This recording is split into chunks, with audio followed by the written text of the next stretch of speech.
আসসালামু আলাইকুম এভরিওয়ান। নবরত্ন মন্দিরের অষ্টম ব্লগে আপনাদেরকে স্বাগতম।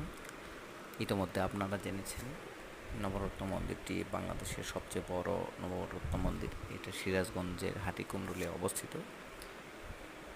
আর এই মন্দিরটি ইট, সুরকি, পোড়ামাটি দিয়ে নির্মিত হয়েছে। মন্দিরের ইতিহাস সম্পর্কে তেমন কিছু জানা যায়নি। আসলে মন্দিরটি সম্ভবত 1704 থেকে 1728 সালের দিকে নির্মিত হয়েছিল মুর্শিদ কুলি খানের শাসন আমলে। জনৈক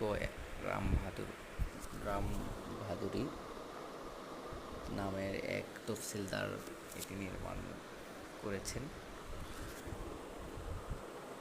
আমরা মন্দিরটি দেখে যাবার আগ মুহূর্ত ভিডিওটি সংগ্রহ করেছি।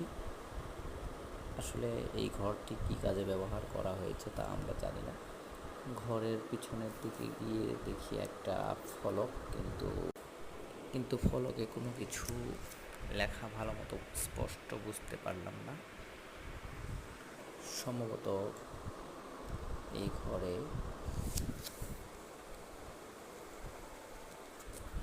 কোনো আসবাবপত্র রাখা হতো বা অন্য কিছু কাজে ব্যবহার করা হতো। আবার নতুন কোনো একটা ভিডিওতে আপনাদের সঙ্গে দেখা হবে। আল্লাহ হাফিজ।